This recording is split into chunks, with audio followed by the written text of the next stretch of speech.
मैं बताना चाहूंगा सरकार गौसे आजम के वालिद हजरत अबू सालेह जब बागीचे के मालिक के पास पहुंचे, देखा अल्लाह के वली अब्दुल्ला सौमई बागीचे में बैठे हैं।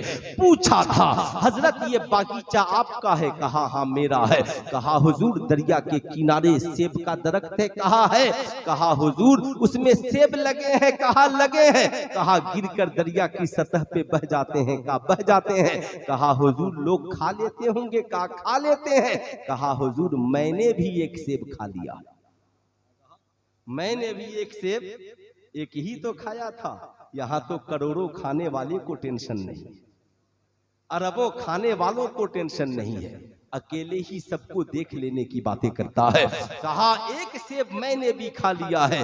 हुजूर आप चाहे तो माफ कर दे, आप चाहे तो बदला ले ले, मगर जानते हैं ना इन बुजुर्गों का किरदार, मकतबे इश्क का दस्तूर निराला देखा, उसको छुट्टी न मिली जिसको सबक याद रहा। जो बेटा वफादार हो बाप नहीं चाहता वो घर से चला जाए, जो शागिर्द वफादार हो उस्ताद नहीं चाहता कि जुदा हो जाए, जो मुरीद वफादार हो पीर नहीं चाहता उससे जुदाई हो, मुक्तदी वफादार हो इमाम नहीं चाहता जुदाई हो। अब्दुल्ला सौमई ने दिल में कहा शहजादे सेब तो बहुतों ने खा लिए मगर आज तक कोई माफ कराने वाला नहीं आया, ये पहला शख्स है जो माफ कराने वाला आया है।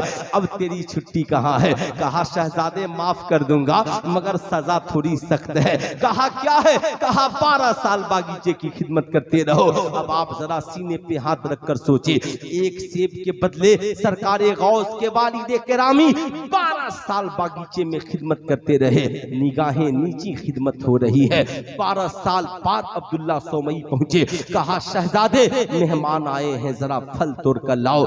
क्या कच्चे क्या पक्के फल तोड़ कर लेकर आ गए। ऊपर नीचे देखने के बाद अब्दुल्ला सौमई ने कहा शहजादे 12 साल से बागीचे में हो, इतना भी पता नहीं कच्चा फल कैसा होता, पक्का फल कैसा होता है। कहा हुजूर कसम ले लीजिए मैंने 12 साल बागीचे की खिदमत की है मगर इन निगाहों से एक बार भी सेब को नहीं देखा है, एक सेब की सजा तो अब तक पा रहा हूँ। कहा नहीं देखा? कहा नहीं। कहा तो एक सजा और बढ़ गई। कहा वो सजा क्या है? कहा मेरी एक बेटी है, लूली है, लंगड़ी है, अंधी है, बहरी है, शादी कर लो माफ कर दूंगा। कहा अल्लाह के उस वली ने हुजूर लूली भी चलेगी, लंगड़ी भी चलेगी, अंधी भी चलेगी, बहरी भी चलेगी, दीनदार है ना,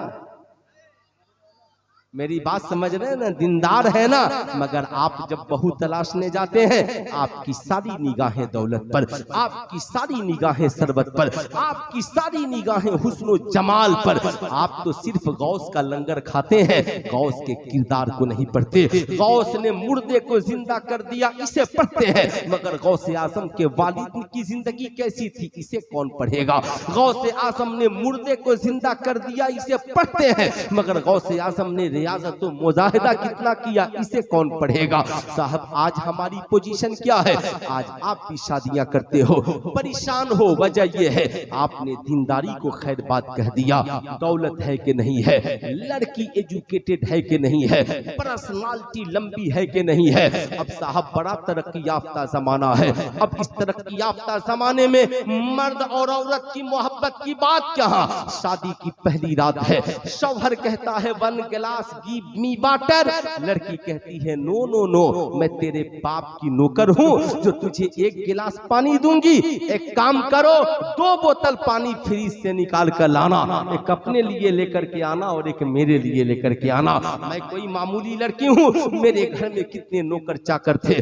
शौहर धराम हो जाता है, आंखों में आंसुओं के कतरे हैं। सुबह को मौलवी साहब के पास पहुंचता है, हजरत बीए पढ़ी है, एमए पढ़ी है, डॉक्टर है, लेकिन देखिए 1 गिलास पानी देने से इनकार करती है। वजह यह है बीए और एमए तो है मगर उसके पास सीरते फातिमतु ज़हरा नहीं है, उसके बाद किरदारे फातिमतु ज़हरा नहीं है।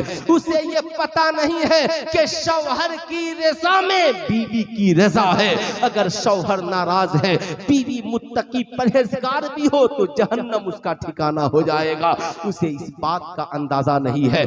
यही वजह है आज पढ़ी लिखी लड़कियां शौहर से लड़ने के लिए तैयार है। साहब इसमें कसूरवार हम भी तो कम नहीं है। आज हमारी पोजीशन क्या है? आज ससुर भी परेशान है, आज सास भी परेशान है। उसकी वजह यह है हम दौलत देख कर रिश्ते करते हैं, हम शरबत देख कर रिश्ते करते हैं। आप पूछिए जरा उन लोगों से जो लोग बहुत वीआईपी वलीमा खाते हैं। इस्लाम में शराब पीना हराम है, इस्लाम में सूद खाना, जरा पूरा मजमा हाथ उठाकर बोलिए, इस्लाम में सूद खाना, इस्लाम में सूद खाना हराम है। इस्लाम में जुआ खेलना, पूरा मजमा हाथ उठाकर बोलिए, इस्लाम में जुआ खेलना हराम है। ऐसे ही इस्लाम में जहेज मांगना भी, तो हाथ बहुत कम उठ रहे हैं। पूरा मजमा हाथ उठाकर बोलिए, इस्लाम में जहेज मांगना, मगर हम तो वीआईपी वलीमा खाने पहुंचते हैं। क्या मुर्ग मुसल्लम है, क्या चिकन चिल्ली है, क्या पेप्सी कोको कोला है। अरे इमाम साहब इतना वीआईपी वलीमा तो हमने कटक में कहीं देखा ही नहीं था। क्या वीआईपी वलीमा था। ओ वीआईपी वलीमा खाने वालों, जरा एक बार पूछ तो लिए होते, साहब ये जो वलीमा खिला रहे हैं कहीं जहेज के मांगे हुए पैसे का वलीमा तो नहीं है। जैसे इस्लाम में जहेज का मांगना हराम है, ऐसे ही उस मांगे हुए पैसे से वलीमा खाना भी हराम है।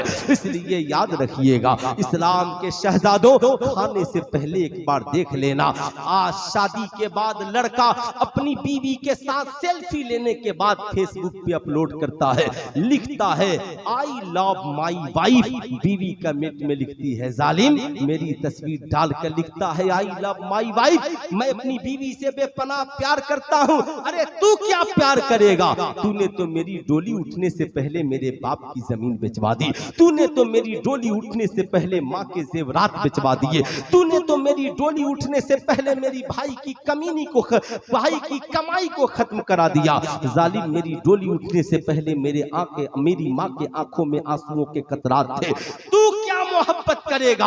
अरे मोहब्बत तो मैंने तुझसे किया। कहा क्या? कहा मैंने तुझे देखा नहीं, मौलवी साहब ने निकाह पढ़ा दिया, मैं तेरे साथ जिंदगी गुजारने के लिए आ गई।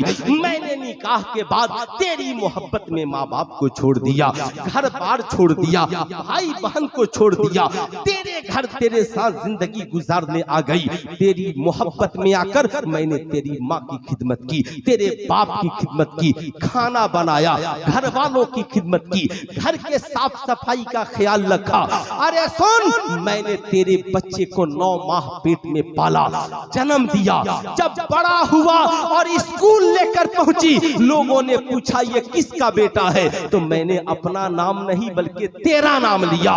ये तो मेरी मोहब्बत है। आप जरा सीने पे हाथ रख करके सोचें। इसलिए इस्लाम के शहजादों, आज के जलसे से पैगाम लेकर के जाना है, जहेज के लिए रिश्ता नहीं करना है, हुस्न जमाल दौलत और सरबत के लिए रिश्ता नहीं करना है। इस्लाम ने कहा फाज़फरो बेज़ाती दीन, जब रिश्ता करना तो दीनदारी को देख लेना। सरकार गौसे आजम के वालिद ने हजरत अब्दुल्ला सौमई से यही पूछा, हुजूर दीनदार है ना? कहा मेरी बेटी है, यकीन रखो। निकाह पढ़ा दिया, रात का वक्त है, बीवी से मिलने के लिए गए। दरवाजे पर अब्दुल्ला सौमई आकर पहले से खड़े हो गए।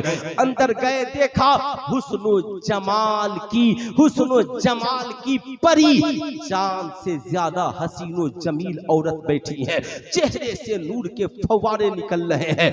जो ही नजर पड़ी हजरत अबू सालेह की, फौरन दरवाजे से वापस पलट गए।